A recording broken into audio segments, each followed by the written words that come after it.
Монголын үндэсний олон нийтийн телевизээс 5 дахь жилдээ санаачлан хэрэгжүүлж байгаа залуу зохион бүтээгч 2016 улсын уралдаан үргэлжилж байна. Манай уралдаанд өмнөх жилийн оролцогчид мөн ихтэй сургуулиуд олон багийг бэлдэн оруулж ирсэн байгаа юм. Тэгэхээр залуу зохион бүтээгч нэвтрүүлэгт олон жил дараалан оролцож байгаа нэгэн оролцогчийг та бүхэндээ өнөөдрийнхөө нэвтрүүлгээд танилцуулан өрж байна. Энэ бол Батэрдэн. Өмнө нь бол 2011 онд 10 жил 11 дугаар сурч байхдаа оролцож байсан. Тухайн үед амжилттай шилдэг 11 дугаар шинжлэх ухааны технологийн сургууль суралцах урилгыг шагнуулж байсан. Энэ удаа 4 жилийн дараа дахин оролцох чинь шагналын сан бол таалагдж байгаа. 4 жил сургалтын төлбөр үнэгүй сурна гэж байна. Тэр юм аттай.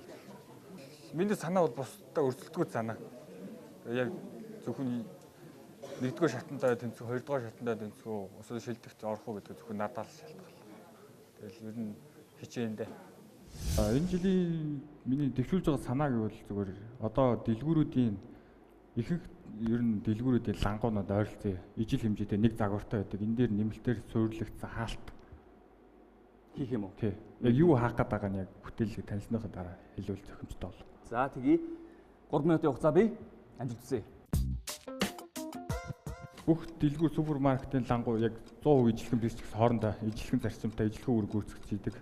За лангуу бүр 4-5 орчим тавцан үе давхартай байдаг. Нэг тавцан гэж авч үзвэл энэ дээр суурилагдах деталь хэсэг байгаа. Энэ маань ямар үүрэгтэй вэ гэхээр бус дэд ангиудыг тогтоом барьж байгаа. За тэгээд энэ деталь маань энэ тавцангийн өндөр буюу зузаан энэ деталийн энэ гүн хэсгийн хэмжээ хоёр ижилхэн байна. За энэ ийшлэх амсах тийшээгээ болох тусмаа ойролцоогоор 3 мм-ийн багассан буюу ийшээгээ бэхлэгдэж ороход ирүү бариу орно.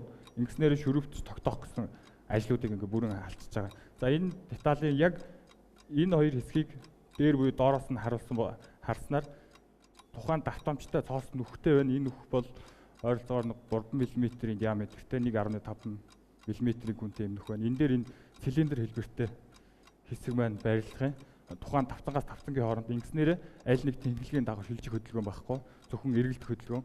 За тэгээ эргэлдэх хөдөлгөөнийхөө 90 градусд ашиглаж байгаа хөдөлгөөнийг ашиглаж байгаа. Ингэснээр лангууны ард байрласан гараар энэ лангууга хаах нээх гэсэн одоо зарчимтай хаалгатай адилхан зарчимтай гэсэн.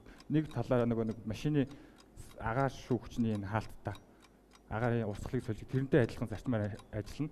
За ингээд тухайн давтамжтай явсан деталь хэсгүүд маань гараар холбогдож нэг хэсэг нь хөдлөхөд бусны хэсгүүд нь ижилхэн хөдөлгөөн хийгдэнэ. За ингэснээр яах вэ гэхээр тухайн лангуун дээр байгаа бараа бүтээгдэхүүнийг хааж байгаа. За ямар бараа бүтээгдэхүүнийг хааж ивнэ гэхээр энэ бол нөгөө арх согтруулгундаг хааж байгаа. За энэ дээр ямар асуудал байна вэ гэхээр энэ ил ингэж байснараа бага насны хүүхдүүд эндээс маш их мэдээлэл авч идэг. Нэг сөрөг мэдээллийг цуглуулж идэг. За ингэж хаалттай байлгаснараа энэ хүүхдүүдийн энэ сөрөг мэдээллийг хязгаарлалцж байгаа. За тэгээд энэ дээр нэг ашиг сонирхол зөрчил үүснэ л дээ. Хинч өөрийнхөө бараа бүтээгдэхүүнийг ингэж урдуураа хаалгахыг хүсэхгүй. Энийг яаж шийдэж гинэ вэ гэхлээр тухайн одоо бараа үйлчлэгээ явуулж байгаа байгууллагын лангуун дээр одоо 5 шил лонх арх байснаар тухайн үйлдвэрлэгч компаниг шошго эмблем бүхий зурагт хуудасаар энд мэдээлэл өгж байгаа. Ингэснээр бага насны хүүхдүүд маань эндээс сөрөг мэдээлэл авахгүй хязгаарлагдчихж байгаа. Энэ бол нөгөө нэг зөвхөн сар болгоны нэгэнд гэдэг тийм биш. Зөв өдөр болго юм байж боломжтой. Яагаад ийм боломжтой гэвэл хүн дэлгүүрт ороод ундаа авдагтай адилхан. Хөрөгчийн онгоолгоод ундаага аваад буцаа хөрөгчийн хаадагтаад адилхан. Тухайн лангуу дээр очиод тухайн лангууны одоо уртын чиглэлд байгаа бүх бараа бүтээгдэхүүний нээж үзэх боломжтой.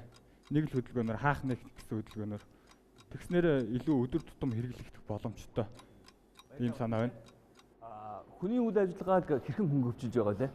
Энэ ерөөсөө хүний үйл ажиллагааг хөнгөвчлсөн гэхээсээ илүү нөгөө нэг одоо энэ нэвтрүүлгийн гол зорилго болсон. Хүүхдийн эрүүл аюулгүй орчин нөхцөлд амьдрах сурч боловсрол чиглэсэн хүүхдийн төлөөх бүтээлийн техникийн шийдэл. Энэ зорилго санаанд нийцж байгаа юм тийм ээ. Шүүгчдээс асуух асуулт. Содор авсан шүүгч. Наа чинь юу байвал дээр юм шүү. Зүгээр яг нээж яах үйл бол байж таарах байгаа л та. Огт халттай байснаас нэг 45 градус нааша тонгооцсон байх юм бол том хүн бол шууд дангууг нь харах нь шүү дээ. Хүүхд бол шууд харж авахгүй шүү дээ. Доороос нь харж байгаа юм чи. тийм байдлаар хийвдвэл арай л дээр байна. Харин тийм нэг 100% хаахгүй гэж би өөрөө бас төлөвлөд байгаа л доо. Ашиг сонирхлын зөрчил үүснэ гэдэг байна. Дээрээс нь харахад бол шууд харцдаг. Доороос жоох хүүхд харахад бол харагдахгүй. Тийм маягаар шийдвэрлэдэг.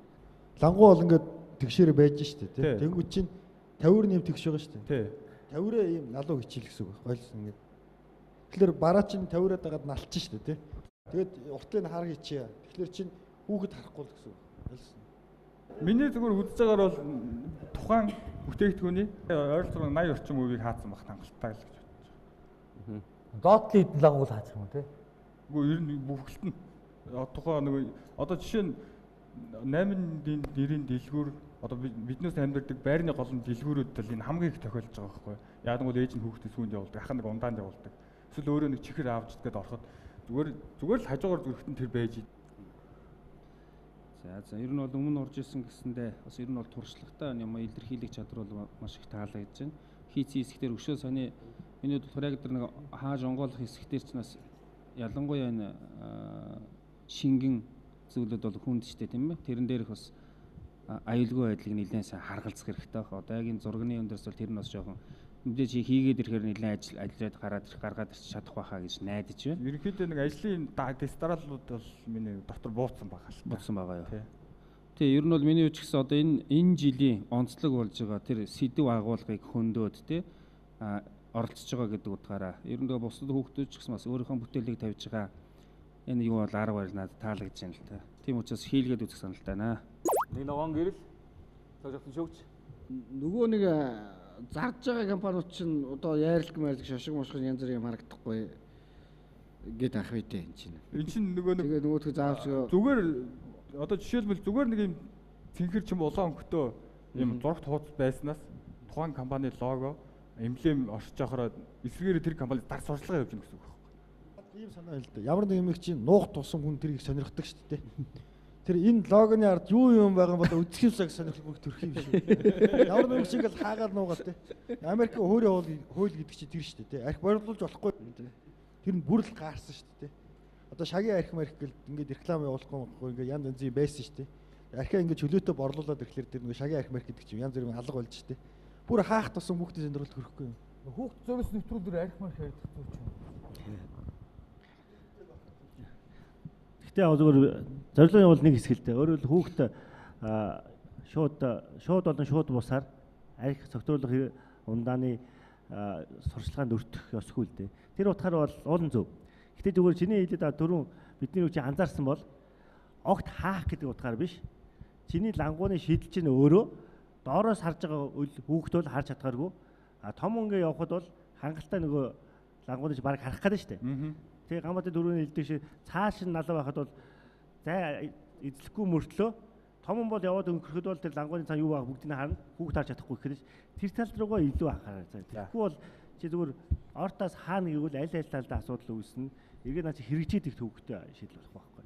Өөрөөр хэлбэл наа чи ямар нэгэн журмаар хүчээр шийднэ гэсэн үг шүү дээ. Тий. Дараа нь хэрэгжүүлэхдээ яг нийтлэг хэрэглээ болгох. Тэр тал дээр чи асуудал үүсэх учраас тэрийг сайн бодлоо. Харах өнцгөөсөө болоод тууширдаг юунууд хальснууд наавал яатна. Арай амархан шийдэл бас байж магадгүй. Харах өнцгөөсөө шүү дээ. Ийм нэр болсон санагдав. За ингээд шүүгчийн гэрэл асууж. Батэрний бүтээл холбоо санаа холбоо шатнд хэлсэн. За бүтээл санаагаа хэрэгжүүлээд өөрийнхөө ясан зорилтын түрээрээ амжилтсан холбоо шатнд өгдөө.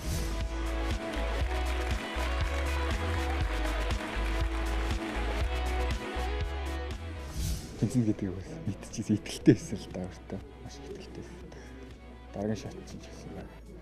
Яг би өөрөө хичээж чадвал бас сайн үрдөөтэй авах болов гэж байна. Нэг шүүгчийн хэлсэн үг маш одоо надад одоо их шийдлийн хувьд их тутмаг байгаа мэдлээ бас 100 болчааг болох. Өөрөө 100 болцсон гэж бодож байсан бас тутмаг байгаа юм байна. Нэгт харагдах өнцгийн хувьд хоёрт нөгөө илүү хаах тусам нээлттэй болоод байгаа юм шиг тиймэрхүү шийдэл байна. Тэгээд дийлэг болох талаас нь шийднэ.